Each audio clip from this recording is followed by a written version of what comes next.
say? Luigi, want to say something? Yes.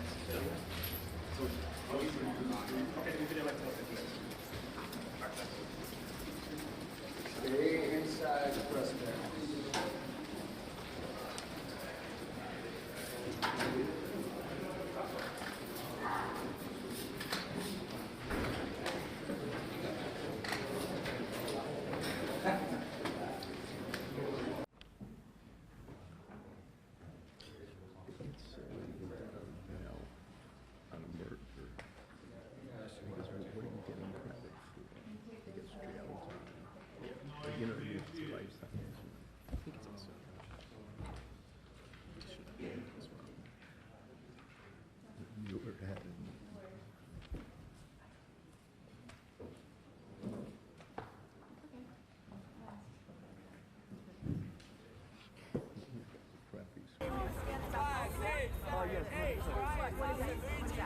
The floor private healthcare system is unjust, it's corrupt, We shouldn't have to fight. Healthcare is a human right. We shouldn't have to fight. We shouldn't have to fight. Healthcare is a human right. Luigi! When I say free, you say Luigi! Free! Luigi! Free! Luigi! The crime of murder in the first degree and other related charges. How do you plead to this indictment, sir? Guilty or not guilty? Not guilty. Accused killer Luigi Mangione back in court, this time for the charges he faces in New York State, wearing khakis and a maroon sweater, shackled at the wrists and ankles.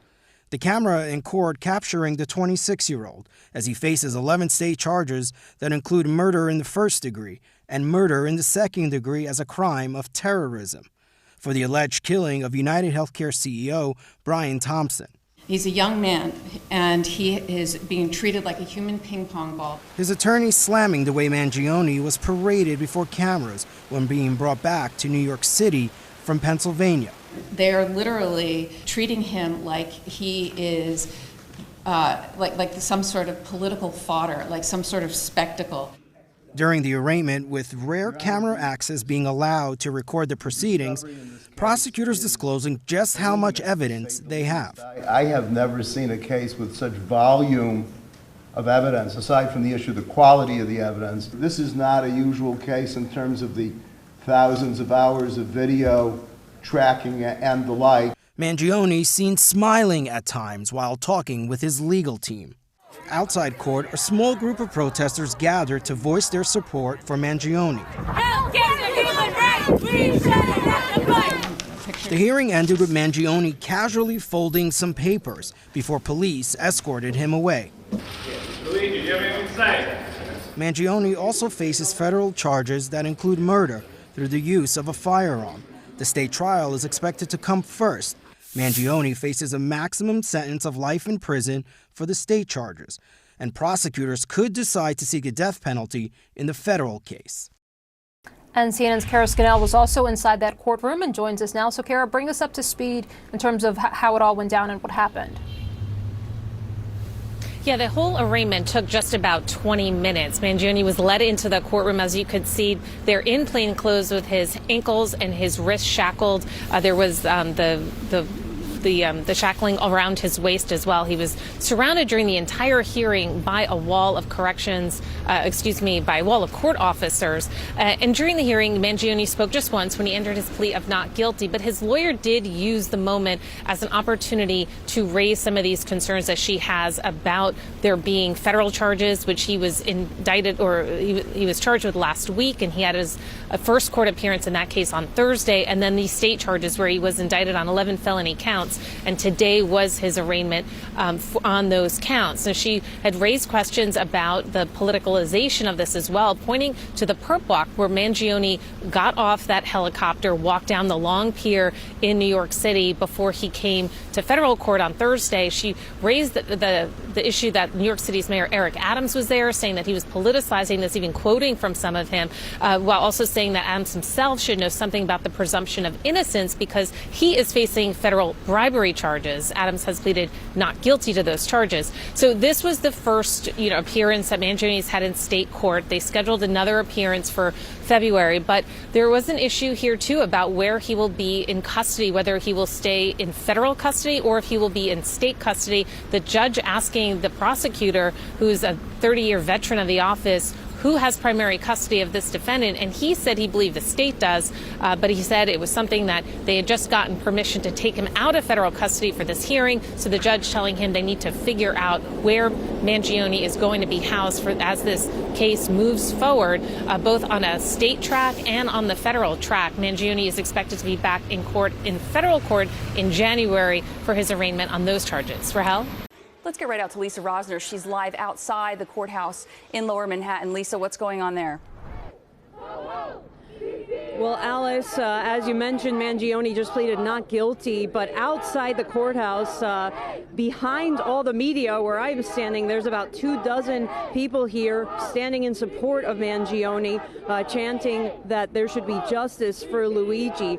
But right now, from what we know, Allie Bauman is inside the courtroom. She tells us this is wrapping up, but just now Mangione's attorney made a couple of requests to the judge, including requesting immediate expedited discovery in this case, saying that the people have had this case for almost 3 weeks, and that was more than enough time to gather info, especially now that there are 2 proceedings happening. As we know, Mangione is charged 11 charges here in state court, but he also faces 4 federal counts, including stalking and murder, and that, if convicted on those counts, he would be eligible for the death penalty.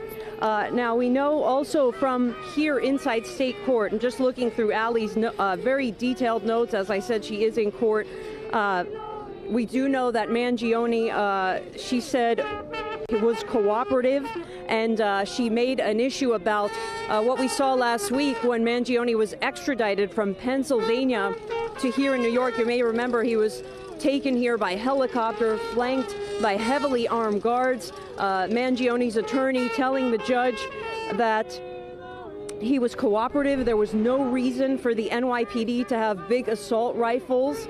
And she said it was perfectly choreographed. She also complained about New York City's mayor. Now, earlier we spoke to someone who is a former FBI agent about the charges that he is facing in federal court. So all it does is there are nails in the prosecution's case that help seal these matters to make sure they get a successful prosecution. But keep in mind, the investigation is still continuing. It's not over yet. And here in state court, we know that Mangione's next court appearance will be February 21st. Back to you. All right, Lisa, thank you. And here to break down what is going on in court today, attorney Rich Schoenstein. He is a partner with Tarter, Krinsky and Drogan. Let's get right into it. And can you talk about the differences between the federal charges and the state charges here? Absolutely. Well, the state charges are first-degree murder, including that terrorism aspect, which is what gets you from second-degree murder up to first-degree murder. 2 charges of first-degree murder, and then a bunch of charges for the weapon and some charges for a forged document.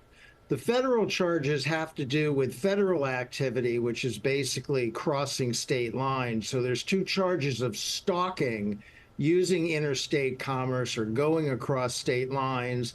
And then there's that murder charge on the federal level, which is pled as a top-tier federal murder count, and that in the federal system carries the possibility of the death penalty. Now, I want to ask you, too, with this 11-count indictment here in state court, you were talking about murder in the first degree, and it says caused the death of Brian Thompson and that he was allegedly killed in furtherance of an act of terrorism. How difficult is it going to be for the Manhattan DA's office to prove this terrorism aspect? What sort of evidence, would they need to show? Well, it is probably the most difficult aspect of the crime to prove, because ordinarily to prove murder, you don't have to prove anything about motive. You just have to prove that a person did it, perhaps did it intentionally. Here, you're going to have to prove that the murder was done for some sort of purpose that would convince a jury it's an act of terrorism, sending a message, striking fear in the heart of people who work in the healthcare industry, some sort of public-facing purpose to the murder that would constitute a terroristic act. What do you know of the timeline of these cases? When will we see him back in court? When might we see the trials in this case?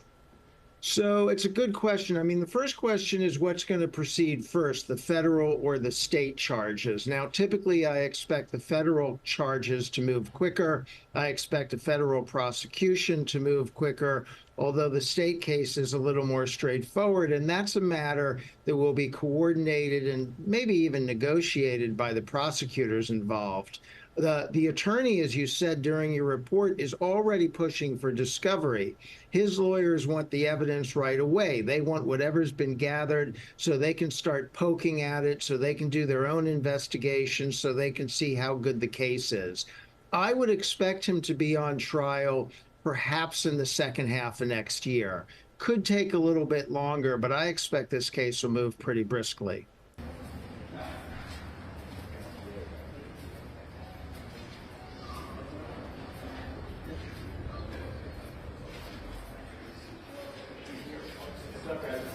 Here we go.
Good.